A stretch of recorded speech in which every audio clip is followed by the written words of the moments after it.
who have listened, I think, with some surprise at everything you were saying.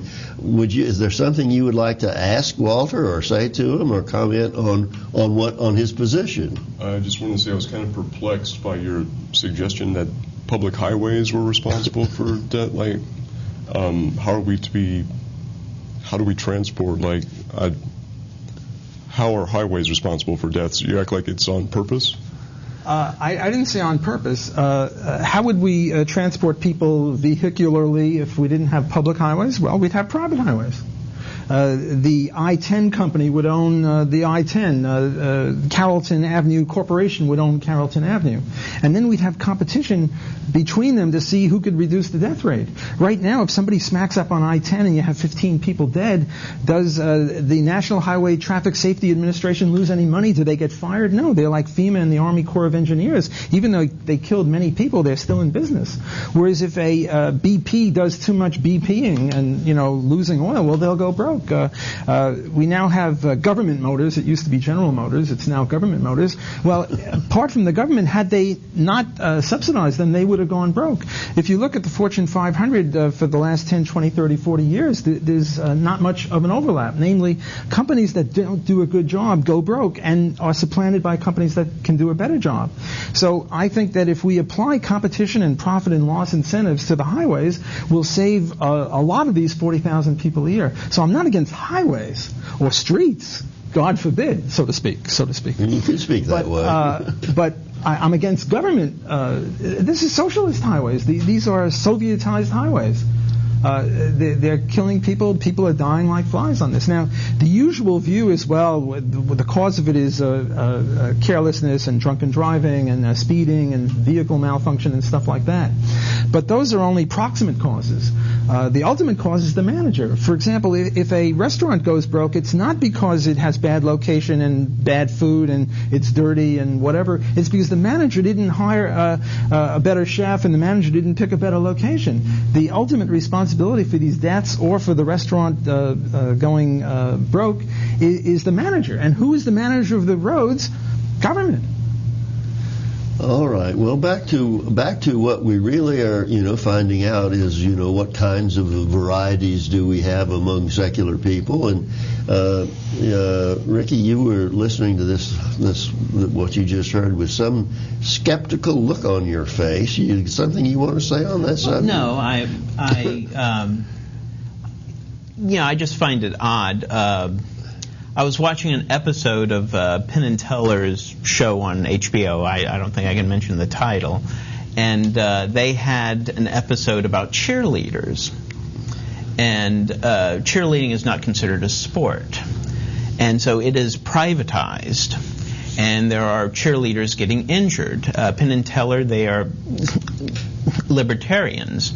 And they said that they're blaming it on because it's privatized and that it should be, that states should, run it and make sure that cheerleaders don't get injured. And it seems that libertarians seem to just go back and forth between what should be privatized and what should be state-run. They tend to flip-flop because they take data and they go, oh, look, people are being killed on a road. Yeah. That's because of government. And then if people aren't getting killed on roads, well, that's not because of government. That's because the private citizens who are driving are just so careful and da-da-da-da-da. Right. And so they just tend to just make stuff up. All right. Well, we get a lot of made-up stuff from the religious people. Yes. And which we secular people reject these fantasy stories about whatever God and miracles and when you mentioned the Corps of Engineers, are you saying that our catastrophe from the flood was man-made and it wasn't an act of God? Act of God, good one. Let's blame God. No, my point about the Army Corps of Engineers and FEMA was between them they killed some 1,500, 1,800 people. if the Army Corps of if the Mississippi River were a private river and the Mississippi River Corporation allowed its dikes to overflow, they'd be sued. They'd probably go bankrupt, and the Mississippi River would then come into the hands of some other corporation that could run it better.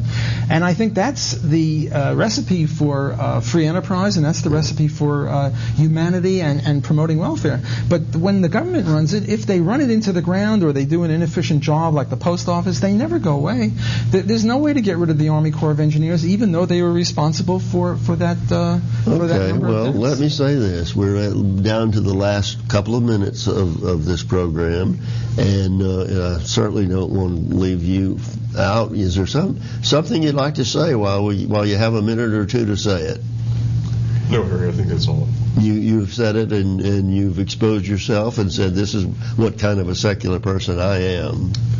That's right. Okay, and you want to add something? Well, I enjoy being a member of NOSHA because I like that we do have different views, that we do have libertarians and conservatives, and we also have liberals and socialists and communists.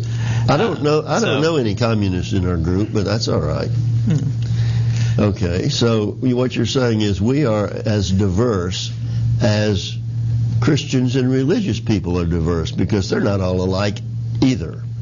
And so in our group we have an opportunity on a very cordial, friendly basis to mix and mingle and feel that we're in acceptable company with a variety of people, which is of course what we want you folks who are watching this show to realize, that we come in all different sizes and stripes, and you have had an opportunity to see and hear three of us in this program, and I want you to know that we are doing a second program on the same subject, so stay tuned, and thanks for being here with us.